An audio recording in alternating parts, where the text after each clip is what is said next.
NTV অনলাইনের পক্ষ থেকে আমি স্বাগত জানাচ্ছি হিরণ আহমেদ, বাংলাদেশের বৃহত্তর স্থলবন্দর বেনাপোল থেকে। আমি এখন আছি এই মুহূর্তে নোম্যান্স ল্যান্ডে। আপনারা দেখতে পাচ্ছেন আজকে অবৈধ অনুপ্রবেশের দায়ে বাংলাদেশ থেকে ৩৬ জন ইন্ডিয়ায় গিয়েছে। তাদেরকে ফেরত পাঠানোর প্রতিক্রিয়া আজকে তৈরি হলো। আজকে তাদেরকে ফেরত পাঠিয়েছে বাংলাদেশের বর্ডার গার্ডের কাছে। বেনাপোল স্থলবন্দর কর্তৃপক্ষ জানিয়েছে যে তাদেরকে আজকে স্থলবন্দর থানাতে তাদেরকে হস্তান্তর করা হবে।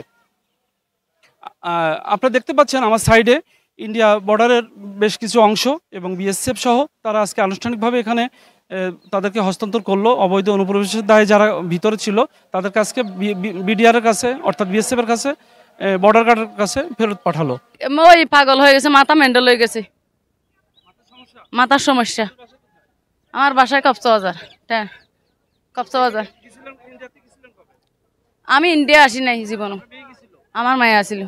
আমরা বেনাপোল ইমিগ্রেশন ভারত থেকে ৩৫ জন এবং আর একজন সহ টোটাল ৩৬ জনকে বুঝে পেয়েছি। আমরা এই ৩৬ জনকে পোর্ট থানায় হস্তান্তর করব। পোস্তাতে হস্তান্তর করার পরে পরবর্তী কার্যক্রম পোর্ট থানা নেবে। ধন্যবাদ। অবৈধ পথে ভারত গমন করেছিল ৩৬ জন শিশু, একজন নারী আছে, তার মধ্যে ২০ জন হলো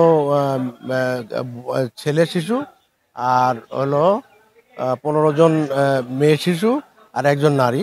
এরা আজকে স্বদেশ প্রত্যাবাসিত হলো। সকল পরিকার সম্প্রদান শেষে আজকে হাইকমিশনের মাধ্যমে ট্রাভেল পারমিট নিয়ে তারা আজকে দেশে আসলো।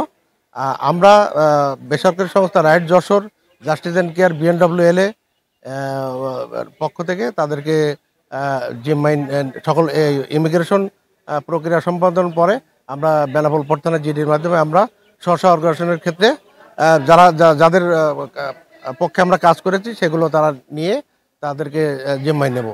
আমি বাংলাদেশ জাতীয় মহিলা আইনজীবী সমিতিতে প্রোগ্রাম অফিসার হিসেবে কাজ করছি যশোর জেলায়। আমাদের আজকে যারা ৩৬ জন শিশু বাচ্চা এবং মেয়ে বাচ্চা দেশে ফেরত আসলো, তারা বিভিন্ন সময়ে বিভিন্ন মেয়াদে তারা ইন্ডিয়ায় পাচার হয়ে যায় ভারতে। সেখান থেকে ইন্ডিয়ান যারা সংস্থা আছে আমাদের মতো যারা কাজ করে তাদের জিম্মাই নিয়ে তাদের বিভিন্ন সময় উদ্ধারের মাধ্যমে তারা জিম্মাই নিয়ে তাদের ওই শেল্টার হোমে ছিল। আজকে দুই দেশের আলোচনা সাপেক্ষে মানে আইনের প্রক্রিয়ার মাধ্যমে শেষ করে তাদের দেশে আজকে ফেরত আসলো। এবং এদের আমরা ৩টা সংস্থা আছি আমরা এখানে। এই 3টে সংস্থা আমরা বিভিন্ন এটা আমাদের কারো আছে 3টে সংস্থা মিলে আমরা এদের থানা থেকে জিডির মাধ্যমে তাদের আমাদের নিজ জিম্মায় নেব, সংস্থা জিম্মায়, এবং নিয়ে সেখানে আমরা তাদের পুনর্বাসন করার জন্য চেষ্টা করব তাদের পরিবারে। এটা বিভিন্ন মেয়াদে, ধরেন 2 বছর আছে, 3 বছর আছে, 1 বছর আছে, এরকম মেয়াদে। কলকাতার ভিতরে, কলকাতার বাইরেও ছিল। এটা হচ্ছে লিলোয়া হোম, দক্ষিণ আছে কি দক্ষিণ দিনাজপুর আছে আপনার বিভিন্ন এরা থেকে কর্ণাটক থেকে আসছে, তারপরে কিশোরগঞ্জ থেকে আসছে, বিভিন্ন যেগুলো ধরেন আমাদের এটা কর্ণাটক, এটা তো বাইরে, এটা ওখান থেকে ধরা পড়ছে। আর এরা ধরেন যারা কলকাতার সংস্থা, আমি যেগুলো বলে লীলা হোম টপ, এরা কলকাতার এর থেকে ধরা পড়ছে। এইভাবে এটা ধরেন বলছি তো যে হয়তো 2 বছর আছে, কেউ 3 বছর আছে, 4 বছর আছে, বিভিন্ন মেয়াদে।